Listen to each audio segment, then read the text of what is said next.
अस्सलाम वालेकुम बेटा, हमारा चैप्टर नंबर 1 लिमिट्स का लेक्चर नंबर आज 3 होगा। इससे पहले हम 2 लेक्चर्स कवर कर चुके हैं। शुरू के लेक्चर्स में हमने क्या किया, इस बेसिकली हमने लिमिट की बेसिक को पढ़ा। लिमिट के पीछे बेसिकली क्या उसकी कहानी होती है, क्या साइंस है पीछे, हम लिमिट के अंदर अप्रोचेस टू, टेंस टू, इसका मतलब क्या होता है, तो हमने वो सारी चीज़ें कवर की थी। लिमिट के अंदर हम एग्जैक्ट वैल्यू क्यों पुट नहीं करते, लिमिट के अंदर हम अप्रोक्सीमेट वैल्यू क्यों पुट करते हैं, वो सारी बात हमने पहले लेक्चर के अंदर हैंडल की थी। फिर सेकंड लेक्चर के अंदर हमने उससे रिलेटेड पहले के लेक्चर के अंदर भी क्वेश्चंस किए थे, सेकंड लेक्चर के अंदर भी कंटिन्यू किया था। अब थर्ड लेक्चर के अंदर भी लिमिट्स के क्वेश्चन आ रहे हैं, लेकिन उससे पहले आज जो हमारा टॉपिक है ना, वो बेसिकली ट्रिग्नोमेट्रिक आइडेंटिटीज से रिलेटेड क्वेश्चंस होंगे लिमिट के अंदर, जो कि हम उसको आज कवर करेंगे।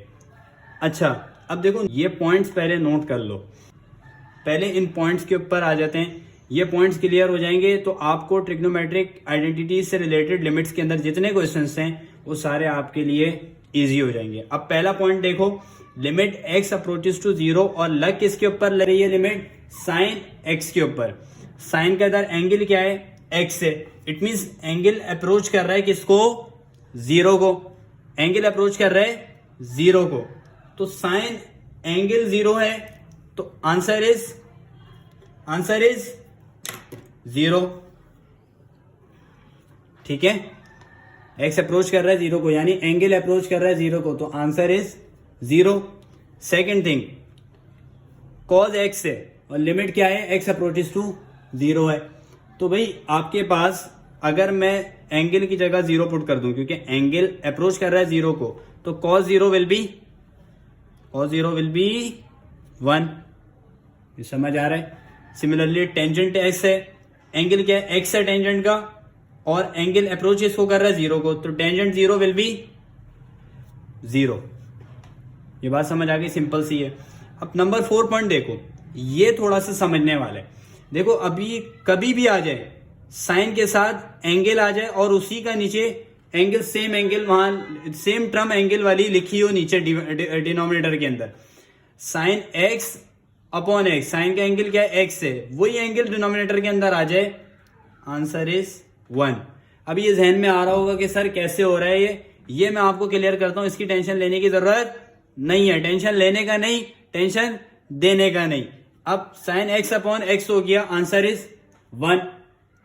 Similarly tangent x upon x आ जाए, टेंजेंट के साथ एंगल x है, यही एंगल डिनोमिनेटर के अंदर भी आ जाए, इसका भी आंसर क्या होता है, 1 होता है। ठीक है, अब लास्ट पॉइंट है, अगर मेरे पास cos के साथ एंगल आ रहा है x और डिनोमिनेटर के अंदर भी वही एंगल आ रहा है और एंगल अप्रोच कर रहा है 0 को, तो इसके अंदर आंसर क्या होता है, 0। ये बात समझ आई। देखो ये मैं कैसे, ये तो सिंपल से पॉइंट है, ये तो आप कैलकुलेटर से फाइंड आउट कर सकते हो। ये आप कैलकुलेटर से तीनों फॉर्मूलाज की वैल्यू कैलकुलेटर से फाइंड आउट नहीं कर सकते। तो ये इसके पीछे आप सबसे पहले एक रूल पढ़ना पड़ेगा। वो रूल जो है ना, अगर मैं आपको अभी बता देता हूं, वो रूल आप अपने एमसीक्यूज में के अंदर भी, अगर लिमिट से रिलेटेड आपके एमसीक्यूज आएंगे ना पेपर के अंदर, तो आप उनके अंदर भी वो यूटिलाइज कर सकते हो, वो ट्रिक, वो फॉर्मूला, वो शॉर्ट ट्रिक।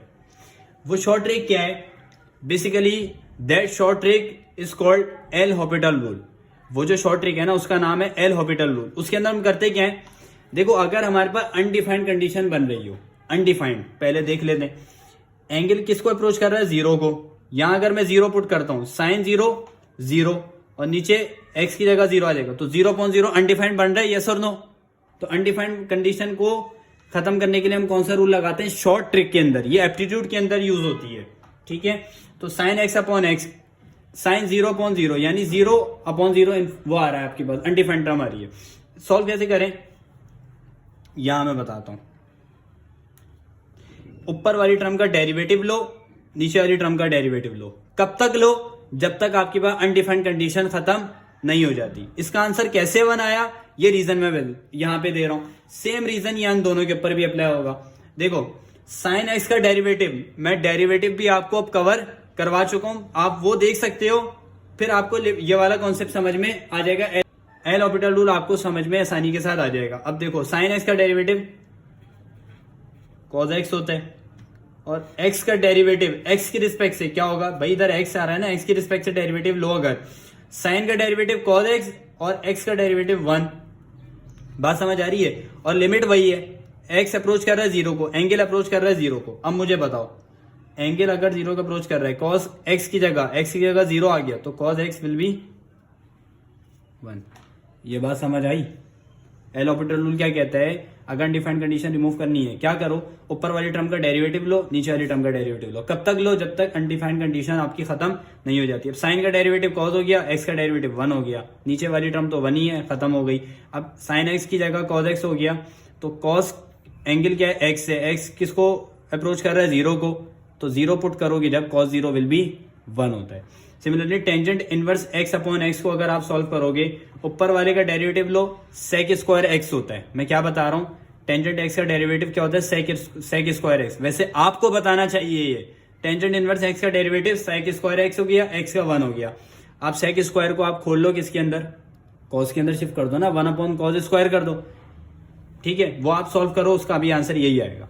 अब cos x अपॉन x, अगर मैं एंगल पुट करता हूं zero upon zero, cos zero क्या होता है 1, लेकिन नीचे क्या आ रहा है, जीरो आ रहा है या 1 आ रहा है, ऊपर न्यूमरेटर में जीरो, डिवीजन में 1 आ रहा है, तो क्या होगा हमारा आंसर, इन्फिनिटी आ रहा होगा। तो मैंने आपको पहले ही लेक्चर के अंदर बताई थी, इसकी मेन कंडीशंस किसकी, लिमिट्स के अंदर जो क्वेश्चन को सॉल्व करना है उसके अंदर हमने पढ़ा था कि बेसिक कंडीशन क्या होती है, मेन कंडीशंस क्या होती हैं, वो हमने लेक्चर नंबर 1 के अंदर कवर की थी। तो उसी से रिलेटेड मैं बात कर रहा हूं कि cos x अपॉन x है, तो 0/1 हो जाएगा, 1/0 हो जाएगा, इन्फिनिटी हो रहा होगा, 1/0 इन्फिनिटी हो रहा होगा।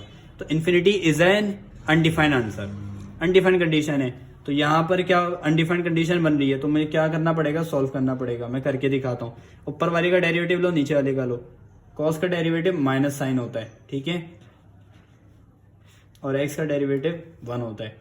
अब यहाँ पर जरा minus sine minus as it is रहा, साइन की जगह 0 पुट करो, साइन एक्स की जगह, एक्स की जगह 0 आ गया तो क्या हो जाएगा, साइन 0 विल बी 0/1। तो आंसर क्या है, कोई भी टर्म 0 से मल्टीप्लाई हो, माइनस है या कुछ भी है यार, क्या आ जाएगा आंसर, 0 ही आता है। ये बात समझ में आ गई। इसके पीछे ये फॉर्मूलाज मैंने लिखे हैं, देखो ये फिर कह रहा हूं कैलकुलेटर से फाइंड आउट नहीं हो सकते, इसके पीछे ये वाला कॉन्सेप्ट है। तो आप इसको एज इट इज डायरेक्ट याद कर लो, कॉन्सेप्ट मैं आपको दे चुका हूं, ठीक है। अब अपने पास 1.6 और 1.7 एक्सरसाइज से रिलेटेड कुछ क्वेश्चंस हैं, ट्रिग्नोमेट्रिक आइडेंटिटी से रिलेटेड है ये सारे क्वेश्चंस ना। तो बेटा ये क्वेश्चन इंपॉर्टेंट भी होते हैं, पेपर के अंदर आते हैं लाजमी ना। काम बेसिकली वही है यार, कोई नया काम नहीं है।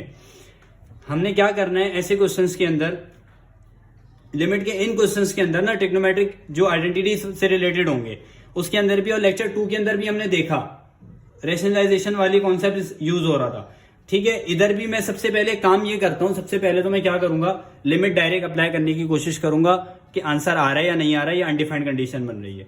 देखो मेरे पास सिंपल सा है, cos x है, x अप्रोच कर रहा है किसको, 0 को, तो मैं x की जगह 0 पुट करता हूं, 1 माइनस cos 0। cos 0 मैं पीछे बता चुका हूं 1 होता है, तो 1 माइनस 1 डिवाइड बाय x की जगह अगर 0 तो 0, 1 माइनस 1 अपॉन 0, 0/0 आ गया। This is the undefined condition, ठीक है। ये अनडिफाइंड कंडीशन है, यानी क्वेश्चन हमने सॉल्व करना पड़ेगा, अनडिफाइंड कंडीशन को खत्म करना पड़ेगा। Limit x approaches to 0, 1 minus cos x divide by x square. अब यहाँ पे रैशनलाइजेशन करनी पड़ेगी, यस और नो। इसके अलावा क्वेश्चन सॉल्व नहीं हो सकता। रैशनलाइजेशन करनी है तो रैशनलाइजेशन किसे कहते हैं, होती कैसे, एक तो मल्टीप्लाई डिवाइड करते हैं। देखो किस टर्म से, जिस टर्म के साथ या तो एडिशन या सब्ट्रैक्शन का साइन आया हुआ है, यानी दो टर्म्स या तो ऐड हो रही हैं या फिर सब्ट्रैक्ट हो रही हैं, उसी का क्या कर लो, रैशनलाइज कर लो उसको। एक्स स्क्वायर को तो यहां करूंगा ही नहीं, मैं न्यूमरेटर वाली टर्म को क्या करने जाऊंगा, रैशनलाइज करने जाऊंगा। रैशनलाइजेशन किसे कहते हैं, फिर देख लेते हैं। मल्टीप्लाई डिवाइड कर दो किससे, जो टर्म आपके पास प्लस या माइनस की है विद अपोजिट साइन, उसको मल्टीप्लाई डिवाइड करा दो। 1 plus cos x divide by 1 plus cos x। अब आपको पता है रैशनलाइजेशन करने के बाद फॉर्मूला आपका सिंपल सा एक अप्लाई हो रहा था, कौन सा, a plus B, a minus B का, लाजमी यही अप्लाई हो रहा होता है। X square into 1 plus cos x. ठीक है, अब ऊपर क्या आपके पास बन रहा है, फॉर्मूला कौन सा लग रहा है, A minus B A plus B equals to A square minus B square. Limit x approaches to 0, 1 A क्या इधर, ए इधर 1 है, 1 का स्क्वायर माइनस साइन, बी क्या इधर, बी है 1 प्लस बी है कॉज एक्स, इसका भी स्क्वायर ले लिया। डिवीजन के अंदर तो एज इट इज रहा x square into 1 plus cos x.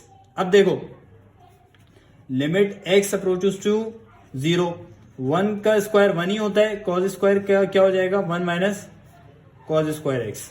ये बात समझ आई, यस और नो। एक्स स्क्वायर इंटू ये टर्म यहां पर बन गई। अब मुझे एक बात बताओ, 1 minus cos x, cause square x divide by x square into 1 plus cos x, ये मेरे पास टर्म आ रही है।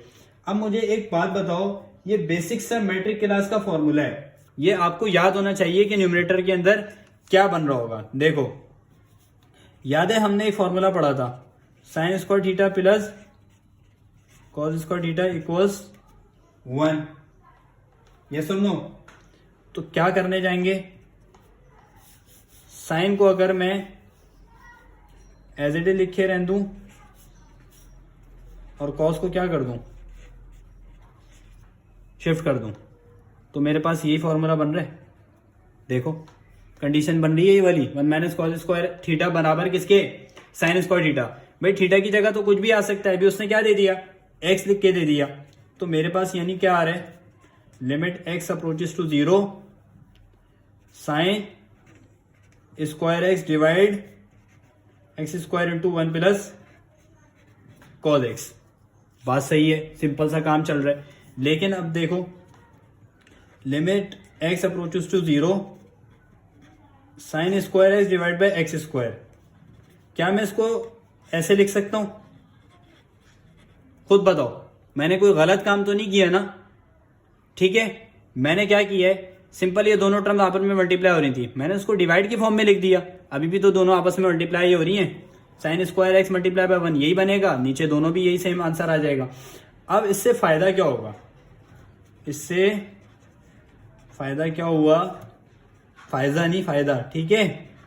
साइन एक्स अपॉन, ख्यालों से बाहर आ जाओ, साइन एक्स अपॉन एक्स हो गया 1 अपॉन 1 प्लस कॉज एक्स। देखो जब भी आपके पास डिवाइड में हो या मल्टीप्लाई के अंदर टर्म्स के ऊपर पावर अगर सेम है, भले टर्म्स डिफरेंट है, पावर अगर सेम है तो उनको एक दफा आप ब्रैकेट में पावर के साथ लिख सकते हो। इट मींस साइन पावर इसके ऊपर भी है, पावर इसके ऊपर भी है। अब मुझे एक बात बताओ, मैं नेक्स्ट पेज पे जाऊंगा लेकिन उससे पहले मैं फॉर्मूला लिख दूं यहां पर।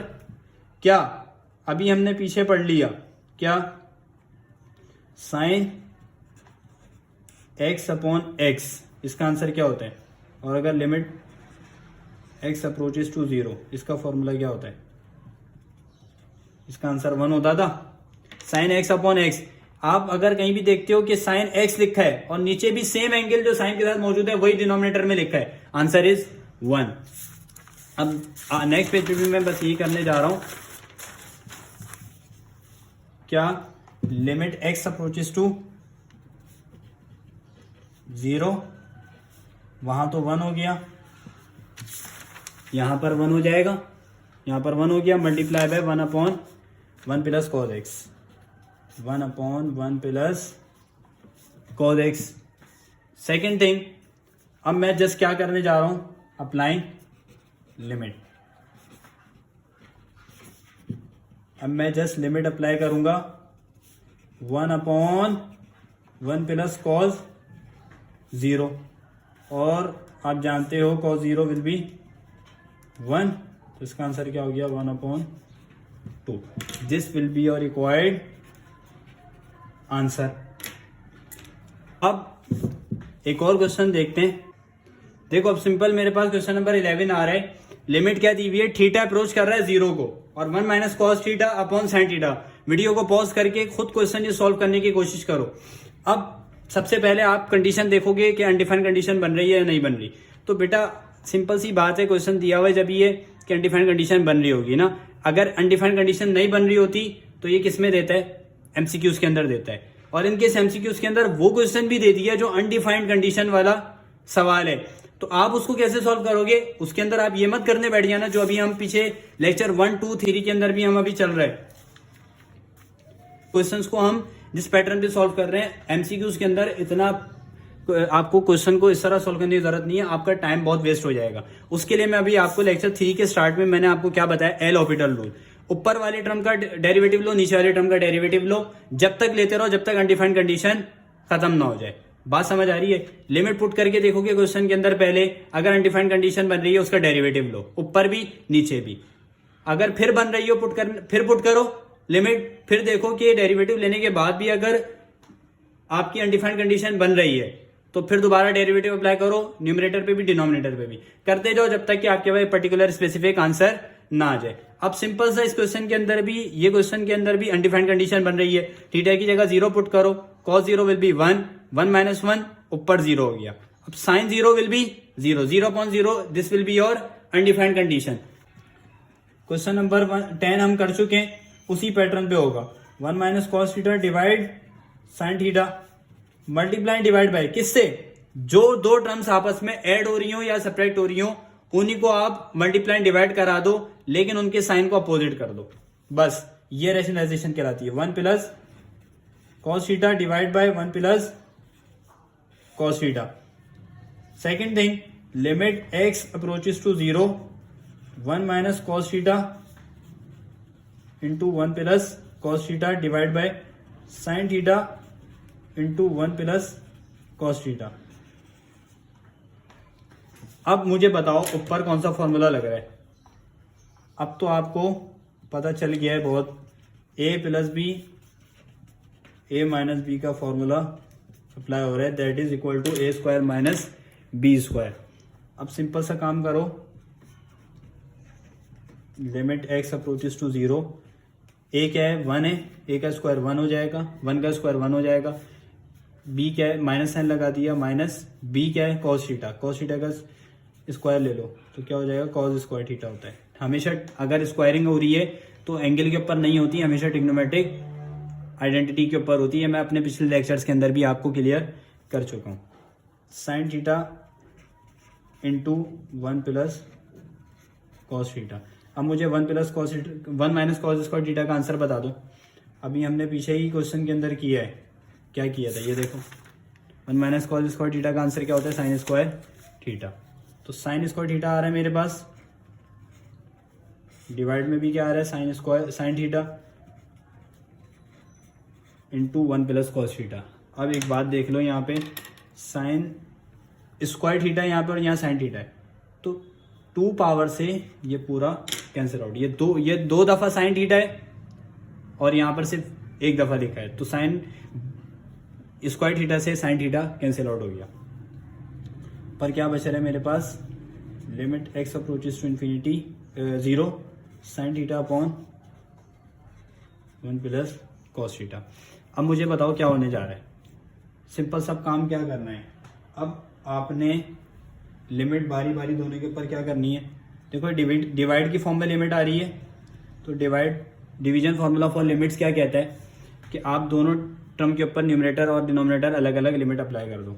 Limit x approaches to 0 sin theta के ऊपर अलग अप्लाई की, लिमिट x अप्रोचेस टू 0 ये मल्टीप्लाई का साइन है, 1/1 + cos थीटा के ऊपर अलग लिमिट अप्लाई कर दो। अब sin थीटा के ऊपर लिमिट अप्लाई हो रही है तो क्या हो जाएगा, आंसर इज, देखो इधर देखते हैं, आंसर इज अप्लाइंग लिमिट। पहले ये लिख देते हैं ना, ये लिखना है पहले, अप्लाइंग लिमिट। तो क्या करो, साइन के ऊपर जब लिमिट अप्लाई करोगे तो क्या हो जाएगा, साइन थीटा के ऊपर जब लिमिट अप्लाई हो जाएगी, यहाँ देख लेते हैं, साइन थीटा के ऊपर जब लिमिट अप्लाई होगी तो ये 0 हो जाएगा, और जब इसके ऊपर अप्लाई होगी तो क्या हो जाएगा, 1/cos थीटा के ऊपर लिमिट अप्लाई होगी। लिमिट किसकी, लिमिट अप्रोच किसको कर रही है, 0 को, 1 + 1 इट मीन्स इसका पूरे का आंसर क्या आ जाएगा, 0 multiply by anything will be 0। अच्छा, बात बच्चे समझते हैं कि ये अनडिफाइंड कंडीशन है। भाई मैंने अभी तक बताया कि 0 अगर आंसर में आ जाए तो वो अनडिफाइंड कंडीशन है, नहीं ना? तो 0 हमारे पास अनडिफाइंड कंडीशन नहीं होती। 0 एक आपके पास बेसिकली आपके पास वैल्यू है, स्पेसिफिक कोई वैल्यू आ रही है, ठीक है। अगर 0/0 होता, 1/0 होता, इन्फिनिटी माइनस इन्फिनिटी होता, इस तरह की कंडीशन सारी अनडिफाइंड कंडीशन कहलाती है। 0 आपके पास अनडिफाइंड कंडीशन नहीं है। देखो भाई, क्वेश्चन नंबर 12 है मेरे पास। लिमिट x अप्रोच कर रहा है 0 को, cosec x minus cot x divide by x. अब आप यहाँ पर एंगल में 0 0 पुट करोगे ना, आपको आंसर क्या देगा? अनडिफाइंड ही देगा, 0/0 दे रहा होगा। वजह, cosec x किसका वो होता है, कहां से निकला ये? 1/sin क्या कहलाता है? 1/sin थीटा cosec थीटा के बराबर। 1/टेंजेंट बराबर होता है कॉट के। तो भाई टेंजेंट 0 क्या होता है? 0 होता है ना भाई। टेंजेंट 0 क्या होता है? 0 होता है। और cosec 1/sin क्या होता है? cosec x होता है 1/sin। साइन की जगह 0 आ जाएगा एंगल में, तो क्या हो जाएगा? sin 0 विल बी 0, 1/0 और माइनस 1/0, यानी infinity minus infinity divide by 0। ये इन्फिनिटी माइनस इन्फिनिटी बन रहा होगा डिवाइड बाई 0। तो ये क्या है आपके पास? अनडिफाइंड कंडीशन कहलाती है, ठीक है। ये अनडिफाइंड कंडीशन है। अब इस क्वेश्चन को सॉल्व कैसे करेंगे? सिंपल सा क्वेश्चन है थोड़ा सा लेंदी, लेकिन है बहुत आसान। Limit x approaches to 0। मुझे एक बात बताओ, मैं cosec x को क्या लिख सकता हूँ? cosec x को मैं क्या लिख सकता हूँ? मैंने अभी बताया 1/sin x। cot x को क्या लिख सकता हूँ? 1/टेंजेंट x भी लिख सकता हूँ, लेकिन टेंजेंट खुद किसके बराबर होता है? sin/cos के। तो मैं इधर सिंपल लिख देता हूँ cot का फॉर्मूला cos x/sin x। ये हो सकता है, नीचे डिवाइड बाय x हो गया।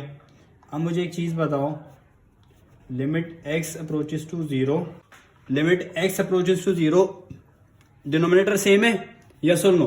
तो जब डिनोमिनेटर सेम होता है उसको एक मरतबा लिख देते हैं, और जो न्यूमिनेटर में टर्म्स ऐड हो रही हैं या सब्ट्रैक्ट हो रही हैं उनको आप ऐड या सब्ट्रैक्ट करा दो, सिंपल। 1 माइनस cos x हो गया और डिवाइड में क्या आ गया? sin x आ गया। अच्छा, अब ये देखो कि sin x क्या था, आया कहां से था? देखो न्यूमरेटर के अंदर थी ना ये पूरी term, 1 minus cos x divide by sin x, ये पूरी टर्म न्यूमरेटर में थी। और एक बात मैं पहले शायद बता चुका हूं या नहीं, अभी बता देता हूं अगर नहीं बताई तो। अगर कोई टर्म न्यूमरेटर के अंदर आ रही है जो कि डिवाइड में, तो जो डिवाइड में पहले से टर्म मौजूद है, यार इसकी एग्जाम्पल देखता हूं। देखो, अगर फॉर एग्जाम्पल मेरे पास लिखा है न्यूमरेटर की, ये न्यूमरेटर की टर्म है 1/2, लेकिन डिवाइड में पहले से ही मौजूद है फॉर एग्जाम्पल 3, तो इसका आंसर क्या होगा? 1/6 होगा। वजह कि न्यूमरेटर के अंदर जो टर्म अगर डिवाइड में होती है ना, वो डिवीजन वाली टर्म डिनोमिनेटर जो पहले से ही लिखा है उसके साथ क्या हो जाती है? मल्टीप्लाई हो जाती है। फॉर एग्जाम्पल 1/2 लिखा है और डिवाइड में आ गया x, तो आंसर इज 1/2x। देखो ये गलती मत करना कि तीसरे पर है तो पहले ले आओ। बात बच्चों के ध्यान में ये बात आ रही होगी, सर होना तो ये चाहिए था मेरा बेटा, तब होता जब डिवाइड के अंदर अगर कोई टर्म ऐसे लिखी होती, मिसाल के तौर पर 1/2x ऐसे लिखी होती, यानी न्यूमरेटर वाली टर्म जस्ट 1 होती, डिवाइड में नहीं होती, और डिनोमिनेटर वाली टर्म अगर डिवीजन की फॉर्म में आती तो उसमें से जो डिवाइड वाली टर्म है, ये जो थर्ड टर्म है वो फर्स्ट पे आ जाती है। ये आपको समझ में आई बात? तो सिंपल सा काम यही यहां पे करना है कि 1 minus cos x upon sin x, ये न्यूमरेटर की टर्म हो गई। अब इसके साथ क्या लग जाएगा? x आ जाएगा। यस और नो? ये बात समझ में आई, हाँ या ना? अब ये x मल्टीप्लाई मत करना इससे, वजह ये है कि ये साइन के साथ जो x है ये एंगल है, डेरिवेटिव में मैं बता चुका हूं। साइन के साथ जो ये x लगा ये एंगल है और ये जस्ट x है। अगर यहां भी sin x लिखा होता तब मैं इसको sin स्क्वायर x कर सकता था, लेकिन इस x को इस x से मल्टीप्लाई नहीं करना, एंगल और जस्ट x के अंदर बहुत फर्क है। अब आगे नेक्स्ट थिंग क्या करनी है? देखो ऐसे तो सॉल्व होगा नहीं, अब मैंने यहां पे रेशनलाइजेशन करनी है। x इंटू साइन एक्स पहले मैं लिख देता हूं, रेशनलाइजेशन कर दो, 1 plus cos x divide by 1 plus cos x। यहां पर क्या करना है? 1 minus cos x as it is आ गया, 1 plus cos X as it is आ गया, X into sine X into 1 plus cos X. अब मुझे एक बात बताओ, यहाँ पे फॉर्मूला कौन सा लग रहा है? A minus B A plus B which is equal to A square minus B square. Yes और नो?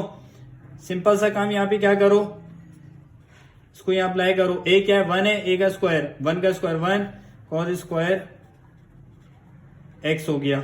नीचे डिवाइड में क्या है? X into sine X into 1 plus cos X. अब मुझे बताओ 1 माइनस कॉज एक्स का कॉज स्क्वायर एक्स का फॉर्मूला किसके बराबर होता है? ये टर्म किसके बराबर है? ये टर्म बराबर होती है साइन स्क्वायर एक्स के। Next thing, x into sine x 1 plus cos X. अब मुझे एक बात बता दो फटाफट, क्या साइन स्क्वायर एक्स से ये साइन एक्स क्या हो जाएगा? कैंसिल। अब नेक्स्ट टर्म क्या बनेगी वो मैं आगे आपको बता देता हूं। क्वेश्चन समझ में आ रहे? ये सुन लो, सारे क्वेश्चन आज के समझ में आए? बता दो मुझे। अब देखो क्या बच रहा है, limit x approaches to 0, sine x ऊपर बच रहा है और नीचे वाला साइन एक्स तो कैंसिल आउट हो गया, साइन एक्स अपॉन एक्स आ गया। और मल्टीप्लाई अगर मैं ऐसे लिख दूं इसको 1 अपॉन 1 प्लस कॉज एक्स, तो मैं नहीं समझता कोई मसले वाली बात है, ऐसे ही है ना। नेक्स्ट थिंग क्या करनी है अपने को, लिमिट क्या कर दो, दोनों टर्म्स के ऊपर बारी बारी अप्लाई कर दो। इसके ऊपर भी जाएगी लिमिट सेपरेटली, इसके ऊपर भी जाएगी। अब भाई मैं अभी लेक्चर के स्टार्ट में बता चुका हूं इसका आंसर क्या होता है। इसका आंसर आपके पास 1 होता है, यस और नो। और यहां जब लिमिट अप्लाई होगी, अच्छा मैं यहां लिख देता हूं, अप्लाई लिमिट, ठीक है। अब 1 multiply by 1 upon 1 plus cos 0 क्या हो जाएगा? 1 हो जाएगा। तो इस क्वेश्चन का आंसर क्या आ गया? 1 अपॉन 2 इसका आंसर आ गया। देखो हमने किया क्या इस क्वेश्चन के अंदर, ये देख लेते हैं जरा। काम कुछ भी नहीं किया, cos x x multiply by cot x, पहले तो अनडिफाइंड कंडीशन हो रही थी इसलिए हमने इसको सॉल्व किया। देखो cos x हमें पता है किसके बराबर होता है, यहां मैं लिखता हूं cos x आपको पता है cos x थीटा बराबर होता है 1 अपॉन साइन थीटा के, मैंने इधर ये काम किया। और cot थीटा बराबर होता है cos अपॉन साइन के, मैंने यहां पर ये काम किया, ठीक है। अब क्या किया, जब आपके पास डिनोमिनेटर सेम होते हैं तो आप उसको एक दफा लिख सकते हैं, जो टर्म्स न्यूमरेटर में ऐड हो रही है सेपरेट हो रही है उसको एक दफा एज इट इज लिख दो। तो 1 माइनस कॉज एक्स था, मैंने एज इट इज लिख दिया, साइन एक्स एक दफा लिख दिया, डिनोमिनेटर सेम था। अब मैंने साइन एक्स डॉट एक्स क्यों लिखा, मैंने ऊपर आपको एक बात बताई कि जब कोई भी टर्म अगर न्यूमरेटर में आ रही है और वो डिवाइड की फॉर्म में, तो उसकी जो डिवीजन वाली वैल्यू है ना, न्यूमरेटर में जो डिवाइड की वैल्यू है वो नीचे वाले डिनोमिनेटर वाली वैल्यू के ऊपर मल्टीप्लाई हो जाएगा, ठीक है। मैंने यहां पर यही किया, साइन एक्स क्या था, न्यूमरेटर के अंदर था, ये पूरी टर्म न्यूमरेटर में थी, यस और नो। अब न्यूमरेटर से जब आपके पास डिनोमिनेटर में जाएगी तो ये मल्टीप्लाई हो जाएगी, sine x multiply by x कर दिया। अब इस एक्स को मल्टीप्लाई मैंने कहा नहीं करना, वजह है कि एंगल नहीं है ये, ठीक है। अब सिंपल रैशनलाइजेशन की, ए minus B A plus B का फॉर्मूला लगाया, जो कैंसिल आउट हो रहा था कैंसिल आउट किया, लिमिट अप्लाई की, साइन एक्स अपॉन एक्स का हमें फॉर्मूला पता है 1 के बराबर होता है, बाकी कॉस 0 1 होता है, 1 अपॉन 1 प्लस 1, ये आ गया आपके पास 1 अपॉन 2 आंसर। ये बात यहां तक समझ में आ गई, क्लियर है? अच्छा भाई अब अपने पास क्वेश्चन नंबर 13 है। इसके अंदर क्या है, limit x approaches to 0, tangent x minus sine x divide by x। अब देखो x क्या है, एंगल है, यानी एंगल अप्रोच कर रहा है 0 को। अनडिफाइंड कंडीशन देखनी पड़ेगी, पहले बन रही है या नहीं बन रही, तभी क्वेश्चन सॉल्विंग के ऊपर जाएंगे। टेंजेंट 0 क्या होता है, अगर हम एंगल की जगह 0 पुट कर दूं तो आपको पता है टेंजेंट 0 विल बी 0 और sine 0 will be 0 divide by 0, तो 0 अपॉन 0 आ रही है, यानी अनडिफाइंड कंडीशन बन रही है। तो इसको मुझे सॉल्व करना पड़ेगा। Limit x approaches to 0, tangent को मैं क्या कह सकता हूं, देखो मैं साइड पे लिख देता हूं। टेंजेंट को मैं क्या कह सकता हूं, टेंजेंट क्या कहलाता है, tangent theta equals sine theta upon cos theta. ठीक है, ये सिंपल सा है। अब आगे क्या करना है, यही मैं इधर ओपन करके लिख रहा हूं, sine x divide by cos x और माइनस साइन एक्स, और ये पूरी टर्म डिवाइड जो हो रही है न्यूमरेटर की एक्स से हो रही है। अब भाई क्या करना है, देखो डिनोमिनेटर सेम है, यहां पे डिनोमिनेटर सेम नहीं है, यहां पे नीचे कॉस है, इस वाले साइन के नीचे, इस वाले साइन के नीचे 1 है, कुछ नहीं है। तो भाई पहले मुझे डिनोमिनेटर सेम बनाना पड़ेगा। डिनोमिनेटर सेम बनाने के लिए हम पढ़ते आ रहे हैं कितने टाइम से कि क्या क्या डिनोमिनेटर सेम कैसे होता है, जिसके नीचे जो चीज नहीं है उसके ऊपर वो चीज मल्टीप्लाई करा दो। यानी अब कॉस किसके नीचे नहीं है, ये वाले साइन के नीचे, तो इसकी तरफ कॉस क्या करा दो, मल्टीप्लाई करा दो न्यूमरेटर पे, डिवाइड बाय कॉस एक्स, और ये पूरी टर्म मल्टीप्लाई डिवाइड हो रही है किससे, एक्स से। अब मुझे एक बात बताओ, ऊपर से मैं क्या कॉमन ले सकता हूं, मैं यहां से साइन कॉमन ले लूं, इस वाली टर्म में से साइन मेरे पास कॉमन आ गया, साइन एक्स, और क्या बच रहा है 1 माइनस कॉस एक्स, डिवाइड पूरी टर्म किससे हो रही है, कॉस एक्स से, और ये सारा डिवीजन हो रही है इसकी एक्स से। अब देखो मुझे करना क्या है, मैं सिंपल से एक काम करूंगा, मुझे एक बात बता दो, साइन एक्स तो अपनी जगह रहा और 1 माइनस कॉस एक्स हो गया।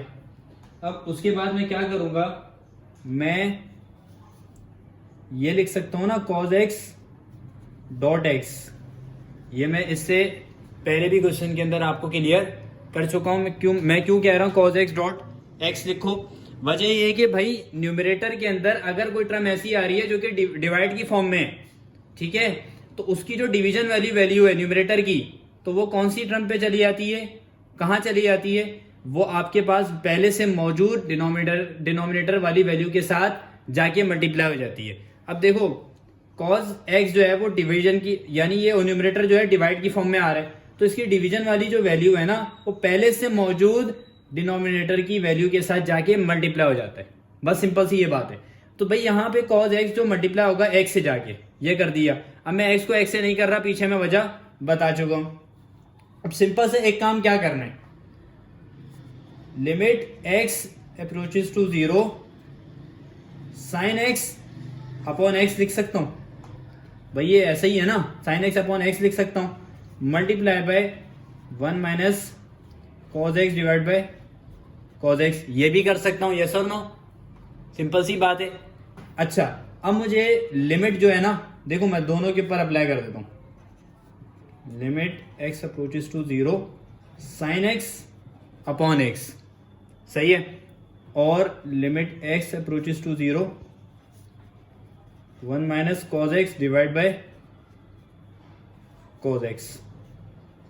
अब ये तो मुझे पता है फॉर्मूला बनता है इसका, हमने लेक्चर के स्टार्ट के अंदर इसका फॉर्मूला पढ़ा है कि ये किसके बराबर होती है टर्म पूरी, ये टर्म पूरी, देखो ये पूरी टर्म किसके बराबर होगी, ये पूरी टर्म बराबर होगी 1 के, ऐसा ही है। तो यहां पर तो क्या आ गया, अच्छा मैं अब नेक्स्ट थिंग में क्या लिख देता हूं, पहले मैं लिख लेता हूं अप्लाइंग द लिमिट। मैं क्या सिंपल अप्लाई कर रहा हूं, लिमिट अप्लाई कर रहा हूं। तो अब नेक्स्ट थिंग मेरे पास सीन क्या है, देखो ये तो आ गया 1, ऐसा ही है ना, ये तो हो गया 1, और यहां पे क्या हो जाएगा 1 minus cos 0 divide by cos 0, यही होगा। तो अब क्या होने जा रहा है, 1 का 1 अपनी जगह, 1 माइनस कॉस 0 विल बी 1, और ये कॉस 0 क्या होता है 1 होता है। तो इसका टोटल ओवरऑल आंसर क्या आ गया 0। ये बात समझ में आ गई, this will be your required answer. अच्छा अब अपने पास जो है वो क्वेश्चन नंबर 14 है बेटा, ये इस लेक्चर का जो है ना लास्ट क्वेश्चन है, तो इसको डील करते हैं। सबसे पहले भाई अनडिफाइंड कंडीशन देख लेते हैं यार, अनडिफाइंड कंडीशन कैसे बनेगी, 0 ऊपर आ जाएगा, सिंपल। और 1 माइनस कॉस 0 क्या होता है, कॉस 0 तो क्या होता है, 1 होता है। 1 माइनस 1 क्या हो जाएगा, 0। तो 0 का रूट क्या, कुछ भी हो भाई 0 ही होगा ना। तो 0/0 आ रहा है, अनडिफाइंड कंडीशन बन रही है, तो उसको सॉल्व करना पड़ेगा। सबसे पहले अपन क्या करेंगे, limit x approaches to 0, x upon square root 1 minus cos x। अब देखो मैं क्या करूंगा, मल्टीप्लाई एंड डिवाइड करवाना पड़ेगा, रेशनलाइज करवाना पड़ेगा इधर।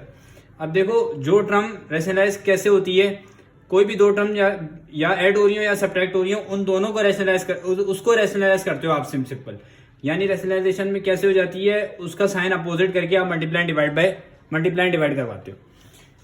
तो स्क्वायर रूट लगाओ या क्यूब रूट लगाओ, कुछ भी हो या कुछ भी ना लगाओ, ठीक है ना।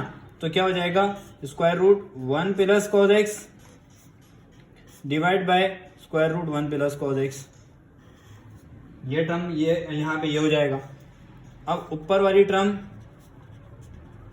सिंपल एज इट इज लिखी जाएगी, x into 1 plus cos x. देखिए नीचे वाली क्या हो जाएगी, आपस में मल्टीप्लाई तो हो रही है ना, पहले मल्टीप्लाई कर देते हैं फिर लिखते हैं, 1 प्लस कॉस एक्स। ये सिंपल आ गई। अब भाई फटाफट मुझे बता दो कि यहां पर कौन सा फॉर्मूला लगाना है, a minus B and a plus B which is equal to a square minus b square. Limit x approaches to 0, x into 1 plus cos x divide by. अब इधर a क्या है, देखो a क्या है, 1 है, लेकिन किसके साथ, रूट के साथ। ये बात समझ आ रही है, 1 तो है लेकिन किसके साथ है, रूट के साथ है। अब यहां पर दोनों के ऊपर रूट लगा है ना, तो a minus B A plus B वाला फॉर्मूला जब लगेगा, यानी a square minus B square, तो क्या होगा, पूरी टर्म या रूट के अंदर है, तो a क्या है, 1 का रूट है। या ये काम कर लेते हैं, ये पूरी टर्म को आप किस में सॉल्व करोगे, स्क्वायर रूट के अंदर। देखो इस वाले क्वेश्चन के अंदर ये पूरी टर्म रूट में आ रही है ना, स्क्वायर रूट में, तो इसको आप स्क्वायर रूट के अंदर रहते हुए A square minus B square का फॉर्मूला लगाओगे, 1 का स्क्वायर हो जाएगा, सिमिलरली कॉस एक्स का स्क्वायर हो जाएगा, बी क्या है, कॉस एक्स है। Limit x approaches to 0, x into 1 plus cos x divide हो रहा है, स्क्वायर रूट 1 आ जाएगा और कॉस स्क्वायर एक्स आ जाएगा। अब यहां पर मुझे जल्दी से बताओ, यहां पर भी एक और फॉर्मूला लग रहा है, वो कौन सा है, साइन स्क्वायर एक्स है। थीटा भाई एक्स की फॉर्म में दिया हुआ, कोई मसले वाली बात नहीं। किसके बराबर होता है, 1 माइनस कॉस स्क्वायर एक्स के। तो 1 माइनस कॉस स्क्वायर एक्स की जगह साइन स्क्वायर एक्स लिख देता हूं। Limit x approaches to 0, x into 1 plus,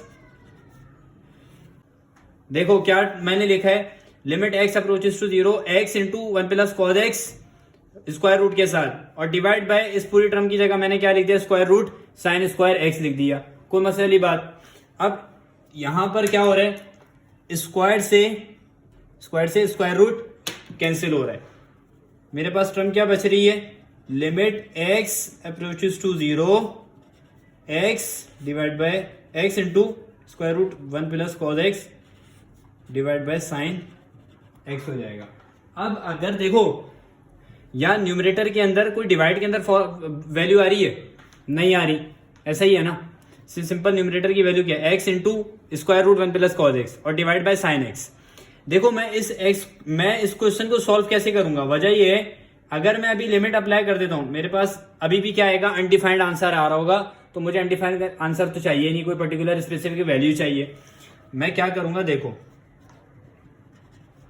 समझ आए तो बोलना, 1 प्लस कॉस एक्स। अब मुझे बताओ क्या होगा, पहले खुद सोचो कि अब इसको मजीद कैसे सॉल्व करेंगे।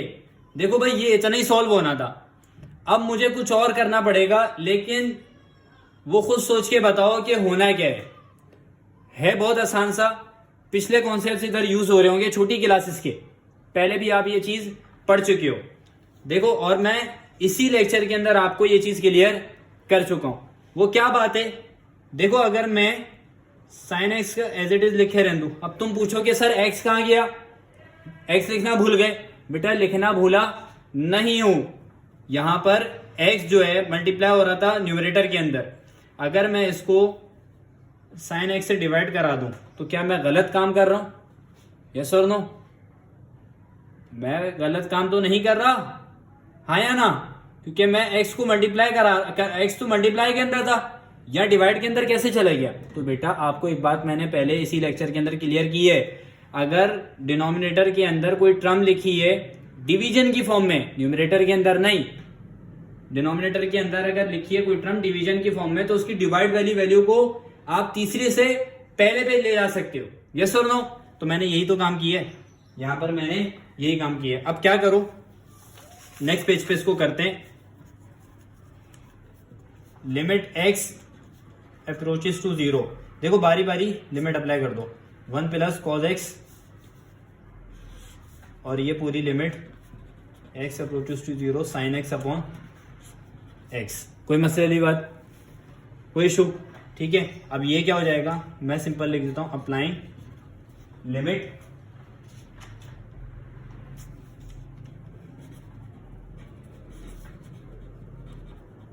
लिमिट अप्लाई कर दो, क्या हो जाएगा, ऊपर क्या हो रहा है, स्क्वायर रूट 1 प्लस कॉस 0, और नीचे क्या हो गया, 1 हो गया। इसको आगे ही सॉल्व कर देता हूं, 1 प्लस कॉस 0 विल बी 1 हो गया डिवाइड बाय 1, और यहां पर इसको नीचे करके लिख देते हैं, 1 प्लस 1 क्या हो गया 2, और स्क्वायर रूट का square root as it is. तो ये आपके पास सिंपल सा इस क्वेश्चन का आंसर आएगा। कोई मसला इस क्वेश्चन के अंदर? ठीक है, सिंपल सा क्वेश्चन था। उम्मीद है मुझे आपको ये पूरा लेक्चर आपको अच्छी तरीके से समझ में आ गया होगा। मुझे कमेंट बॉक्स के अंदर लाजमी बताना कि आपको ये लेक्चर कैसा लगा, आपको समझ में आ गया या नहीं आया। ठीक है, और कोई अगर क्वेरी हो तो मुझसे बिला झिझक जो है ना वो मुझसे कमेंट बॉक्स के अंदर पूछ लेना। और व्हाट्सएप का ग्रुप भी बनाया, उसकी लिंक मैं शेयर कर दूंगा डिस्क्रिप्शन के अंदर, उसकी मैं लिंक शेयर कर दूंगा, तो आप जो है ना उसके ऊपर भी कॉन्टेक्ट कर सकते हो। तो सिंपल सा ये आपके पास लेक्चर यहाँ पे कंप्लीट हो गया। अब नेक्स्ट लेक्चर के अंदर हम लिमिट से रिलेटेड ही नेक्स्ट टॉपिक देख रहे होंगे। तो बेटा ये चैनल जो है ना और स्टूडेंट्स को भी, अपने जानने वालों को, आस पड़ोस वालों को, खानदान वालों को ये चैनल अपने क्या कर दो, रिकमेंड कर दो।